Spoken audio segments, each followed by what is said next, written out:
नमस्कार दोस्तों, मैं कर्मवीर आज़ाद इंडियन सोशल जस्टिस मिशन द्वारा संचालित चैनल ISJMT इंडिया 1 के माध्यम से आप लोगों के बीच आज एक सामाजिक मुद्दे पर बात करने के लिए आया हूँ। आज हम बात करेंगे सामाजिक न्याय के ऊपर। सामाजिक न्याय है क्या? क्या आप जानते हैं कि आज हमारे भारतवर्ष में हर व्यक्ति को सामाजिक न्याय के तहत समान अवसर और समान अधिकार नहीं मिलते?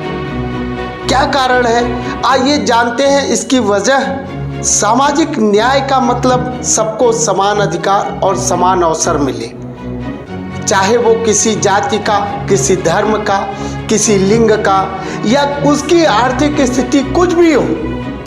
सामाजिक न्याय के तहत उसको समान अधिकार मिलना चाहिए। हमारे भारतीय संविधान की मूल भावना भी यही है।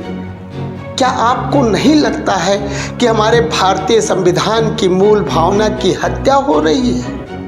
इसके पीछे की वजह जानने के लिए आज हम आपको ले चलते हैं शिक्षा के ऊपर बात करने के लिए। सामाजिक न्याय का मतलब है समान शिक्षा, समान स्वास्थ्य सेवाएं। लेकिन क्या वजह है कि हमारे समाज में ना ही समान शिक्षा है, ना ही समान स्वास्थ्य सेवाएं हैं, जिसकी वजह से गरीब बेचारा वंचित, शोषित, पीड़ित और गरीब, वंचित, शोषित, पीड़ित होता जा रहा है। क्यों नहीं गरीब बच्चों को अच्छी शिक्षा मिल पाती? क्यों नहीं गरीब बच्चों को अच्छा स्वास्थ्य सेवाएं मिल पाती? क्यों कुपोषण के शिकार हमारे भारत देश में इतने लोग होते हैं?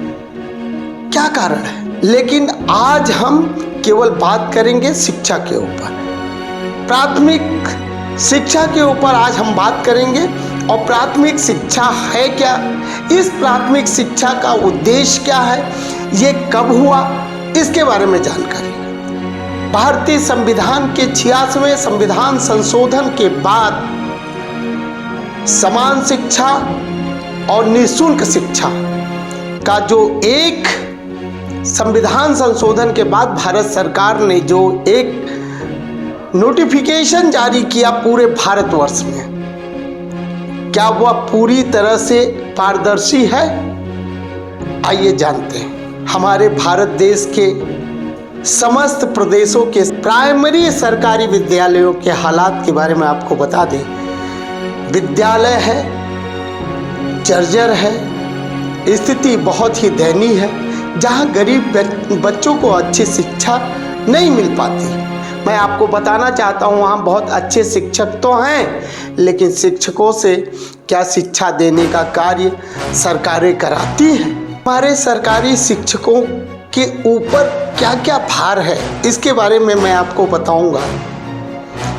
उनको क्या क्या कार्य निर्धारित किए गए हैं गरीब बच्चों को शिक्षा देने के अलावा। आधार सत्यापित करो, आधार ऑनलाइन करो, जिनका आधार न बना हो उनका आधार बनवाओ। मिड डे मील के तहत आप दूध, फल, सब्जियां और राशन भी ले आओ, बच्चों को खाना खिलाओ। पुस्तकें बांटो, उसको ऑनलाइन फीडिंग करो, अभिभावकों के आधार फीड करो, नीपो लक्ष्य हासिल करो, बाल गणना करो, जनगणना करो, मतगणना करो। और यही नहीं, चुनाव आए तो आप वोटर लिस्ट बनाओ, वोटर लिस्ट बांटो, घर घर पर्ची दो, सर्वे करो, फिर आप चुनाव निपटाओ। बगैर सफाई कर्मी के विद्यालय की सफाई कराओ। और अगर शौचालय गंदा है तो शौचालय को भी स्वच्छ रखो, पेयजल की व्यवस्था कराओ।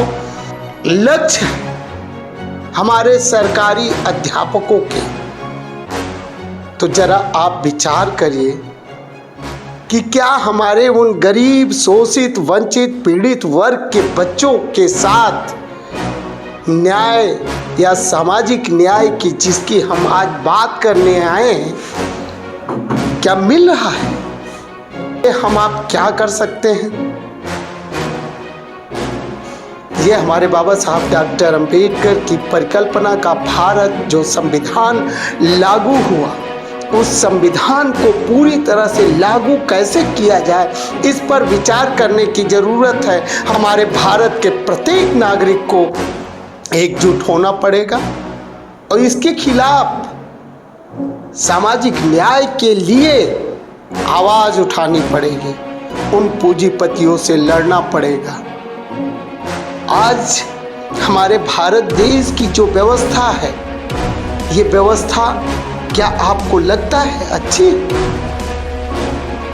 आइए मित्रों, मिलकर के इसके खिलाफ एक आवाज उठाएं कि गरीब, शोषित, वंचित को शिक्षा, चिकित्सा और रोजगार से जो महरूम करने का ये प्लान चल रहा है, जो षड्यंत्र चल रहा है, जो कॉन्स्पिरेसी चल रही है, इस कॉन्स्पिरेसी के खिलाफ आवाज़ उठानी है।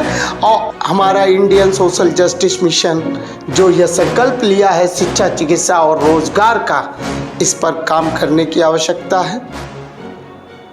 मित्रों, आपको यह वीडियो कैसा लगता है कृपया कमेंट करके ज़रूर बताएं।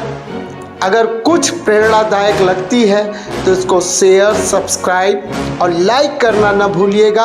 और हाँ मित्रों, मैं आपको एक बात निवेदन करना चाहता हूं कि हमारे इंडियन सोशल जस्टिस मिशन का अगर आप सहयोग करना चाहते हैं तो ये QR कोड है, इस QR कोड पे आप कृपया अपना आर्थिक मदद कर सकते हैं। जय हिंद, जय भारत, जय संविधान, जय भीम।